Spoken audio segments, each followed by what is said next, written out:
Hello, everyone, and welcome to the 2020 Austin Ivy Plus Virtual Speaker Series hosted here in Zoom and streaming live on YouTube from Austin, Texas. My name is Stephanie Pace. I'm a realtor here in Austin and the president of the Cal Alumni Club of Austin, an affiliate chapter of the Cal Alumni Association at UC Berkeley, and an active social and professional networking organization of more than 300 alumni living in Austin, Texas. Shlomi? Yeah, I am Shlomi Podgaetz. I'm an entrepreneur, investor, strategist, living in Austin since last year. I'm a member of the Austin Ivy Plus. It's a collection of 1,000 Austin-based alumni from all the different Ivy League schools, the Seven Sisters, and several prestigious private and public universities. Tonight, we're going to highlight the incredible work of Austin-based CEO Roman Gonzalez. Here's a little bit about his mission and his background. The fact is that less than 2% of venture funding goes to Black founders, and even less to Latinx founders, and even less to women of color. During his talk, Roman will review the levers and drivers that create a thriving investment ecosystem in any city and the stages of startup fundraising, with particular attention to angel investment. He will also demonstrate the unique challenges faced by founders of color in this environment and explain how angel investing in founders of color is one of the most impactful things you can do to drive economic re-empowerment. So Roman is the founder and CEO of Gardenio, a new kind of garden club membership for new food growers. He spent the last 10 years leading teams in marketing and media production, user experience design, and community organizing.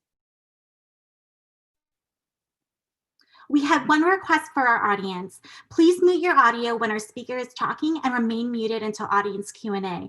If audio becomes an issue, we will be forced to remove you from tonight's event. Roman, now it's all you. Thank you, everybody. You will also be forcibly removed if you disagree with anything that I say. So let's get that out the gate. All right, cool. I'm going to start sharing my screen and let's see if this works out. Okay. Can you see my screen? Yes. Okay, cool. Thank you. Cool. Like I mentioned, my name is Roman Gonzalez. You'll learn a little bit more about me in a second. Cool to see a familiar face there. Hey, what's up, Krista? And to everybody who's going to see this a little bit later. So today I'm talking about the pre-seed funding gap for people of color, why you should care, and what we can do about it. You should know that this presentation was finished about 2 minutes ago, so there may be some weirdnesses. Thank you for your patience in advance. All right. So what's even happening here, right? Why am I here? As mentioned, I am a direct-to-consumer and tech founder of growgardenio.com, and I'm an advocate for underestimated founders. I believe that we can decrease the wealth gap through entrepreneurship. I've been actively involved in the social impact and empowering founders of color for several years now, largely through my work with DivInc, where I was the Champions of Change People's Choice Award winner, in addition to just being a very vocal advocate. It's hard to shut me up. Cool, so why are you here, right? Maybe, and I don't know all your reasons, maybe like money, right? Money's pretty good, more money is even better. And so maybe you're interested in how, for underrepresented founders, that can be an opportunity to accelerate the progress of either your fund, of your angel investing portfolio, or otherwise. You see the opportunity there. Or, you believe there may be larger forces at play that present unique difficulties for people of color everywhere, including in the entrepreneurial scene. And maybe you don't like that world. Or maybe you think we can be better. Maybe you think entrepreneurship as well is part of the solution. But money too, absolutely. I want to be able to appeal both to folks who see the moral injustices and ethical injustices out there, but then also those who see that there's a tremendous opportunity as well. Okay, so today my argument is that the pre-seed and friends and family round is the most critical stage of funding for people of color, that stage is fundamentally broken, and that because of this, we all lose in the entrepreneurial ecosystem. If we care about advancing innovation, social equity, and economic empowerment, we can have tremendous impact by activating more capital at the pre-seed stage and making some money while we do it. That's what Skrill is, for those who don't know. Okay, so I'm going to give a little bit of context beforehand. By the way, I would love to see everybody's faces. I feel like I'm on a stage and looking at a bunch of blank faces, so you're invited to do so. Okay, so for founders of color, and this talk, we assume that you're ready for funding, kind of whatever that ends up meaning. Hey, buddy. So whatever that ends up meaning for you. And so I don't want to have much of a debate of like, what does it mean to be ready for funding? Just assume we are. And then two, it's not impossible to get funding. It's just statistically very unlikely, as we'll show. And we have to ask ourselves, both on the investment side and on the founder side, if we're okay with that, ethically, morally. And the rough news is that being better, I argue, won't necessarily help. And I'll explain why. For investors, how we invest our money can perpetuate things you don't like racism, without even intending to. Unless you like racism, in which case you're going to love all the numbers I'm about to show. And if you care about changing the world, then you can, via this vehicle. Reminder, Tulsa was an incredibly vibrant economic community of Black people, and it was entirely destroyed. That's just a historical note. So how startup ecosystems work. All right, so you're gonna have to bear with me as I kind of talk you through this. Let's start at the bottom left, right? So you have an idea. Let's say I want to make the world's best oat bar. And so I need to find the money to buy all the materials, maybe to get some packaging, just kind of bootstrap, figure things out, right? Typically, that'll be something like sub 100K, sometimes sub 50K of capital that I need to acquire. Maybe I need to get a website built, all these things that I don't know. Not one person knows everything, right? So you typically get that money and you get to a point you sort of say like, hey, look, I've shown people want this oat bar. I really want to go explore this, and I believe there's an opportunity to do it. And so based on just a little bit of traction and proof points, sort of somebody say like, okay, you're serious. Now let's go raise this pre-seed round is what it's called. And so in that pre-seed round, it's typically below $1 million. By the way, everything here has like a huge asterisk next to it, depending on the industry, depending on everything, right? So you go raise a little below $1 million, you can bring on team, you can get physical space, you can start producing and get to a really good traction point. Maybe you make your first 500,000, 100,000, $1 million, right? Who knows? And so you've basically proven out at a very early level some fundamental things about your business. Now, typically at this stage, you have not figured out everything of your business still. In fact, if you got even as far as I talked about, historically, that would be a very mature pre-seed company, right? But a little bit of what I'm going to talk about is how that's changed over time. So then you go out and you raise a seed round. That seed round now, so pre-seed used to be called seed round, that sort of initial capital. But now seed means rounds anywhere typically from around 2 million to 5 or 7. It's very fluctuating, right?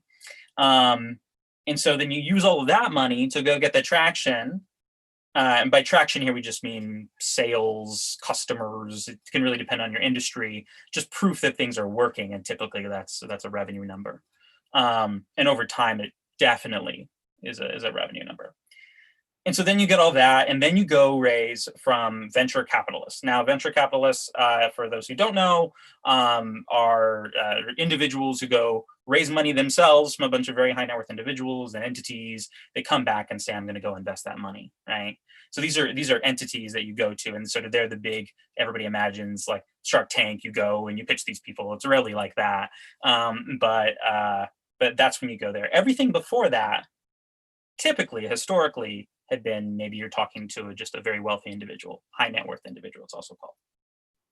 Now, increasingly, venture capitalists have operate at the seed stage now as well. So you may get that kind of boardroom meeting a little sooner than you might have used to. Okay, right? So you get the money, that helps you get the money, that helps you get the money, that helps you get the money. Now, at the end of that, ideally, all things working out, you have what's called a liquidity event. That could be the company goes public. That could be they sell the company. And let's say I build this oat bar company called Odorific. That's the name for it now. And we sell for $500 million. Great exit. Everybody gets a great return. Well, what happens now is that all the people that were invested in me, I've just created a bunch of really rich people with that event, right? And so what happened, you see the angel on the top, that money starts to funnel down as those people become engaged in the angel, in the investment community, typically at the pre-seed stage, sometimes the bootstrapping, even seed stage. That's typically how something like this might go. So that's the typical circle of funding life. Now, some things have been happening over the past 5 years or so, the deals tend to be getting bigger, and they are fewer, and they are later stage. So it's created this gap, right? Now, one of the attributes of this gap is that there are fewer founders of color, and certainly female founders as well. But for this purposes of this talk, we're going to talk specifically about founders of color, including women of color. There are fewer people of color founded businesses at that stage, and there are reasons for that. One of the other things is that at that level specifically, historically, venture capitalists haven't really cared significantly about the diverse racial or gender makeup of their funds. Their responsibility is to go make money for their limited partners, for their investors, right? And then you have this additional trend where angels invest in who and what they know. Okay, so yeah, circle of funding line. And I want to preface this by saying that the fundraising journey is difficult no matter who you are, and no matter what stage it is. I've never heard anybody say it is actually easy, and so I want to contextualize that. I'd say for the pre-seed round, particularly that first level, it is very hard in the beginning specifically to get some of those first checks. So that round specifically is some of the hardest money, and this is from talking to tens and tens of entrepreneurs, hardest money you'll ever get. Okay, cool. So what's the problem here, right? If that's kind of the way things are, what's the problem? Well, the numbers for people of color founders and women of color especially are pretty brutal.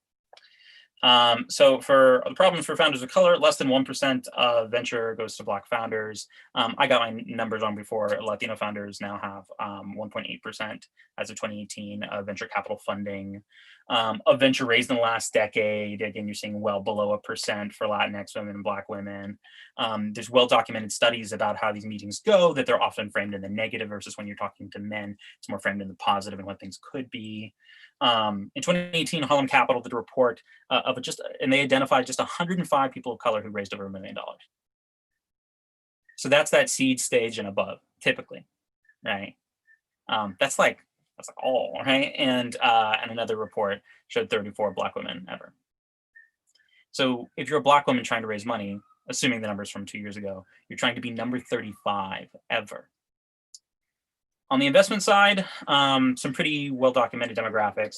84.6% of senior investors are male. Only 2% of VC are Black. Couldn't even find a number on Latinx VC. POC that, and even investors that are POC there are in such a dominant other environment, they kind of have to play the game, right? There's not a ton of room for bucking the system at that point. 78% of angel investors are male, 87.6% of angel investors are white. This is the American Angel Report, came out 2 years ago. 76% over 50 years old. Okay, cool. So ran through the numbers, don't love it. And so this is kind of one of the main points, that not only do people that raise that money have significant amount to hire the team they need to reach the traction point, they also have enough runway to where they can make mistakes. So much of entrepreneurship is experimentation and testing. And in order to do that, in order to make the mistakes and learn, you need to have capital to exercise. All right. So the problems. Investors have gotten a little less risky and demand more traction before their first investment. This is not necessarily their fault, right? So what's basically happened is the circle of life has been kind of cut a little bit. These liquidity events have create angel investors that are now particularly interested in investing in things at the seed stage. Again, sometimes this means getting revenue of like 100,000 or so. We'll talk a little about organizations that have that kind of requirement. They require a good deal of sales, and so you just start the line has risen, right? That sort of red bar of that ceiling, and so the money's not going there. Whereas that's where most of the founders of color exist, right? In the beginning stage, especially as societies become more warm to their involvement. Okay, so issues at the late stage, right? That's too late stage for where most of entrepreneurs of color are, though there are some there. There's familiarity bias and pattern matching. We talk about pattern matching a lot in venture capital fundraising.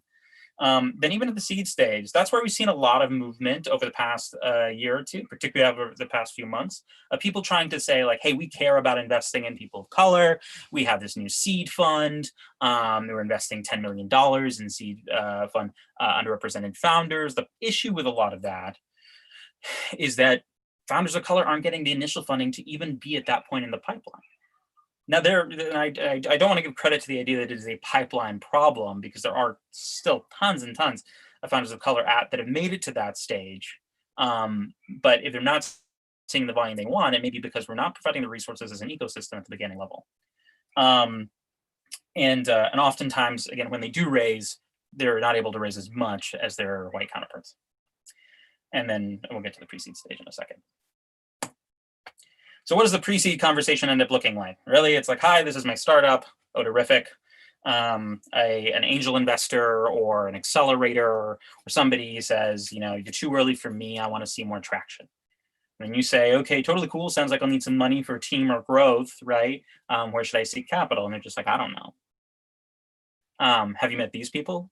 And then you have that same conversation, right? And so this is not simply my experience, is the experience of many founders of color that I know. So the sources at the pre-seed level favor those with existing networks and resources. This is where it gets very messy as a presentation. Thank you for your patience here.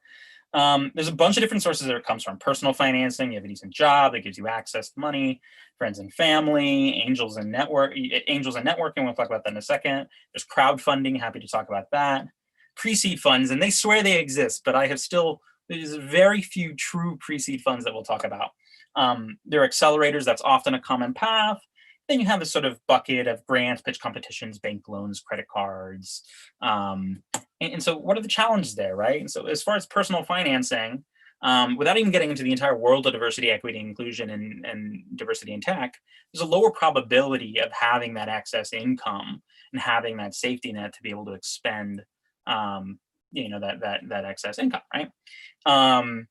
And then oftentimes, if you're working while you are working on your startup, if you have a full-time job, let's just say you're not serious, you need to be full-time with the company, right?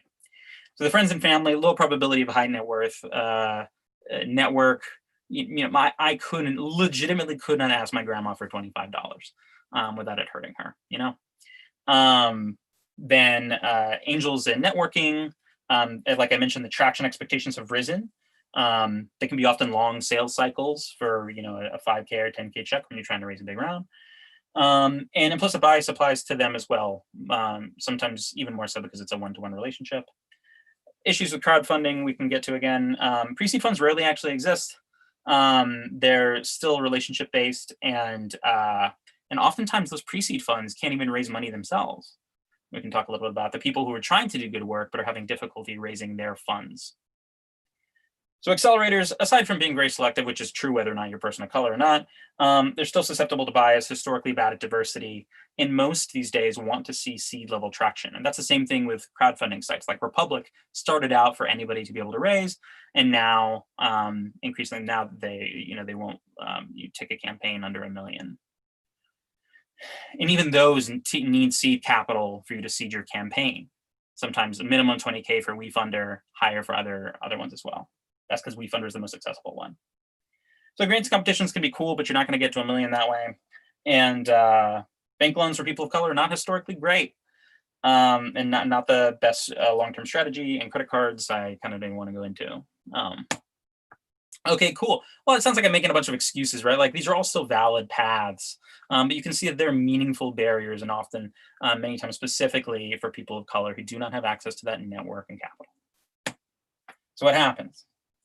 Well, again, this is more illustrative than scientific. You go through the journey, you get some good signals, you have difficulty creating a moment, and that, again, it's difficult for anybody. Maybe you join an accelerator, maybe you get another accelerator, maybe they don't offer money, maybe they do. But you're facing all of these barriers and you're not able to get the amount that you need to really demonstrate the traction to be interesting. So over time of just fizzling, you end up becoming what investors call uninvestable. You've been working on this for years. Why haven't you made progress like your peers? Okay, so the world-changing companies that could have been aren't. That's because they couldn't raise that initial pre-seed capital to get to the level of seed that now we have so much attention on. So one potential solution. Well, so one, again, if you like inequity, this is all great. Things are going wonderfully for you. And you should have some good footage. Lovely scotch. But for founders, really, in the current environment, it sounds awful, but it's do your best. I've offered a fundraising process here, which is fairly standard. We can talk about tools in the question Q&A if you want. Research and organize, reach out and manage the funnel, follow up and send updates, keep growing as best you can, keep trying to fundraise and also growing the business, and doing your best to over time close by building those relationships. That's really all you can do, is run the process, and just try and run it really, really well, which isn't the most insightful advice. So should we just be better founders, right? We talk about this. So I'm part of a Divinc alumni group, and the founders and I talk about this all the time. It's like, oh man, we just got to get better numbers. Oh, we just have to have a better financial model. We just have to go and you have to pitch better. It's something about this it's slide 8 in our deck. And it just became increasingly clear that when we talk to other founders, they're like, hey, that founder got 150K invested from this high net worth individual. Why was that? And then we talked to somebody who knew the situation. They were like, oh, I just liked him. Right. And so we're fed this idea that we're fed as people of color our entire lives, that if we're just better, if we just work harder, it's going to work differently for us. Not to mention the people that we need to network with. Oftentimes we have no connection with. We were trying to network and gain the favor of somebody who drives in, flies in private planes and plays a lot of golf. And I'm just like into indie hipster stuff. Right. And so it can be difficult to even on that social level. And I think that's something people don't talk about. Thank you for the clap. I see you. And so often I use this, the token successes, right? Well, hey, look, this founder, person of color, did great, right? They raised the money. We love this founder, right? And so what this does is this tries to negate the experience of the overwhelming majority for the experience of one individual. So I just ask you not to make that fallacy, because it's a very easy fallacy to dismiss. And so I would just stop making that one. So angels are not the cause of the problem, right? But they can be part of the solution. And angels are working. God bless them, with their limited resources to be able to reinvest their capital into these scenes and keep the startup ecosystem and engine going. Really, they're amazing people, and oftentimes, depending on where you are, they don't have as much capital, right? The San Francisco Bay Area. Sometimes there can be dumb money over there in New York, dumb money over there. Oftentimes in Austin, they're trying to decide between an angel investment in you and a vacation for their family, right? So I don't blame Austin angels. I don't think they're bad people at all. And especially the ones who write the first checks, right? These people are some of the best people in their class. Especially when you consider that pre-seed funding is irrational. For as much as everything I'm arguing, it's just ridiculous to invest. It is the riskiest stage to invest, right? But without it, the ecosystem can't exist. And without it, we're not going to see change in the economic empowerment of people of color. I do think angels can think differently. I think that they can open up the ideas of what they think, the traction levels they think they need to be successful, right? A lot of investors think it's just a matter of numbers, right? And I don't necessarily think that's the case. I think this early, traditionally and very much in other scenes, you're investing on team, you're investing on vision, you're investing on market. They need to have a lot of those other things together, but if you're investing on current numbers at the early stage, you are just not a pre-seed investor. So I just wanted to make a note that the pattern matching logic necessarily counts out people of color and stifles innovation. Again, if we worked on the historical data, which is historically incredibly inequitable data, it would say, don't invest in these people. We don't have enough data to support it. We haven't seen enough successes. So we can't rely on that as a decision-making index. So again, my solution is just like a minute or two more here. A pre-seed people of color focused angel group. And there are a couple of efforts in Austin to put together angel networks. Not explicitly toward the pre-seed stage. My argument is that these need to have the impact that they want to have to be at the earlier stage. Now, that's asking a lot of people and telling them what to do with their money, and I'm not interested in doing that. We'll talk about that in a second. But what does that get us? That gets us this ecosystem now that can raise the the traction level of these early companies can bring in new innovative ideas at a time when so many things just seem like copycats, right? Serve markets that haven't been served, the economic opportunity. And for me, that's not the primary, but for other people, that economic opportunity is tremendous, right? And more people are starting to see this for women, for people of color, for queer folks. So you should angel invest. There's a little description here about what it takes to be an angel investor. High-level rules: only invest what you're willing to, I should say, lose. Typically, you make about 5 to 6 bets a year. My recommendation would be make about 2 of them pre-seed. Invest in the right way, on team, people, markets, vision, and strategy. And realize that all of this is a gamble. And still, overwhelmingly, the percentage of success stories that come out of very intelligent, very rigorous, very data-driven investing processes, still so few successes. And so whenever we bet on a founder, we're betting our values, and we're betting the world we want to see. And so the thought is that you should bet early on founders of color. We have more to learn and more to gain there. So getting those founders their first 50 to 100K can take them the traction levels that takes them to the next step, to the next step, to the next step. And you get to, it's your money. You get to decide at that pre-seed level what is comfortable for you. You don't need to give a 10K check to everybody who comes up and says, I have an idea for a new kind of X, right? But opening our ideas about what is fund worthy and who is fund worthy, and really challenging our own ideas about that can create a more vigorous, robust ecosystem. If you're not a person of capital, I wanted to give a shout out to those on this call who are not, you can give free work. So I'm a big believer in this. I volunteer time with Div Inc. I help with user research. Just give design work. I mentor young women and people of color and LGBT folks.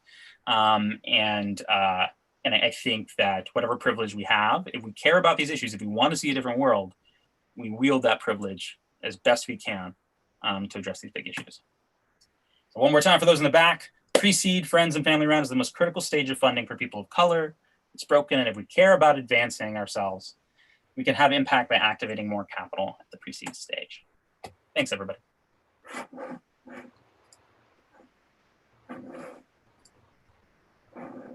Okay, so now we're going to open up our discussion to live questions from our audience. You can also type your questions in the chat boxes in either Zoom or YouTube Live. Okay, here we go. We did have a question that was submitted by Matt from last week. How do I find the right angel investors? Yeah, that's a great question. I think it's an eternally difficult question. So for instance, we operate in the consumer goods space and in direct-to-consumer business model and a little bit of consumer tech, but most people see us as like a direct-to-consumer company. And so I think we spent a lot of time initially in Austin where there aren't a lot of direct-to-consumer wins that have come out of here. And for that reason, there's a lot of companies in progress, some amazing companies. Literati, her founders are one of our investors, Made In, Everlywell, but not a lot of those big wins yet and exits. And so we don't really have that D2C economy here. Now, what we do have is a lot of B2B enterprise SaaS model stuff. You see a lot of the Capital Factory. We have a lot of defense, and we just had a big exit from big commerce. And so you'll start to see a little bit more on the e-commerce side, probably in angel funding in the next couple of years. So the first thing is to identify where the best location is for you to be. And so we started looking into New York and Bay Area, and our conversation started to go much better. We had to explain much less. Typically, you'd like to be able to rely on your local angel scene. Angels tend to invest more locally, increasingly less so, especially now with COVID, have access to greater deals over a larger sort of landscape. So it's a matter of finding some of the best locations, and then just doing as much research as you can, finding the right people for your vertical and for your stage. And for me, I organize all that via Airtable, keep notes, we reach out, and sort of build those relationships early. And you read their site, see if it's a fit or not. If you get a meeting with them, then that's really where you can figure out if it's the right angel for you, because it's not just a matter of are they right for your vertical and your stage, but are they right for your value system. And I'm a big believer in, as much as you can at the early stage, to try and bring people on board that you really resonate with on the values up front. Okay. We have another question that someone asked earlier. What do I need to do in order to start raising money? Yeah, that's a really good question. I think that will depend on who you ask. So my thought behind that is, I think a lot of times people will be like, oh man, I got this idea for an app and it's Uber for cats and it's going to be big, it's going to be huge. And so they're like, I'm going to go raise money. And I think that those sentiments are misguided. Ideas are rarely worth investing in, and a lot of it's just execution. And so the first thing you do is go validate your market, right? You don't need money, you need a market.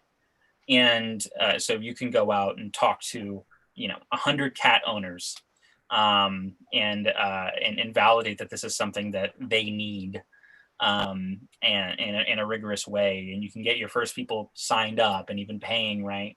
That's that initial first validation that says like, hey, I'm building something that, even though I haven't even built the app yet, I've shown that people are willing to pay for this. And so oftentimes that'll be kind of the pre-seed signifier. Some people will just put up a website and then spend a couple $100, try and draw people to the website, show that they can convert those people, to show that they want the high level value. But actually, so I mean, you can use those sort of traction points, but typically you need a deck, typically about 10 pages, that sort of says like, hey, this is the problem, this is the solution, this is something the market is, this is what our competition is, and kind of tells the story of what your business is and what it will be, and the vision of what you're trying to build. And then after that, if people are biting on that, then you'll need to have the backup resources of more detailed plans, your financial model. If you've been in business, then you're trailing 12 months. So you kind of a lot of your financial documents and things probably legally set up. So there's a lot of boring stuff for that side of things. I think it's exciting, but for a lot of people it's boring. But I think the main thing is to have the vision articulated well in that initial deck, some kind of validation that shows you're serious about this and you've proven something and you have the ability to prove something, and then have the plan. And oftentimes that's enough to start those conversations, start to get feedback and see what people want to see, and you go from there.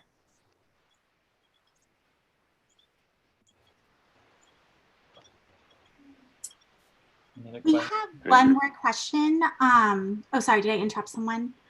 We have one more question from Matt in San Francisco. He's asking if equity crowdfunding is a viable alternative. Yeah. So I think it certainly can be. We looked at a bunch of equity crowdfunding sites. Again, some of the issue with those is that the goalposts have moved in terms of where they want to see traction wise, or they want to see that you have a community on Instagram of 40,000 people, or maybe you have a brick and mortar where you have years of customers, and so they're looking for a lot of the same traction points before they take on people as well. Again, I know specifically with things like Republic and some of the other ones in town, WeFunder is probably the most accessible. And I think their minimum is maybe like a 50K raise. The folks there are really cool. They're very mission forward and social impact driven. And so we're still considering the possibility of that as an avenue. But I think some of what you'll see is, especially in Austin, there can be some thought that is can be a little bit of a scarlet letter. Right? We haven't seen like a ton of wins again come from equity crowdfunding based companies. And some people just don't understand it. It's like if you're into the finance part of it, it's like Safe Notes, relatively well accepted in other parts of the country, but in Austin, not as many people are familiar with them. And so as a result, that's one other hurdle in the mountain of hurdles to get funding. So I think they're fine. I support people to do that. I think it's one of the things that can really democratize fundraising, but not everybody always sees it that way. All right. I think this concludes tonight's event. Next Thursday, we'll have Sarajani Mohammed as our speaker. She'll be talking about how community engaged and just research can achieve social justice. We hope you have a great evening, and we look forward to seeing you next week. Thank you for the talk, Roman.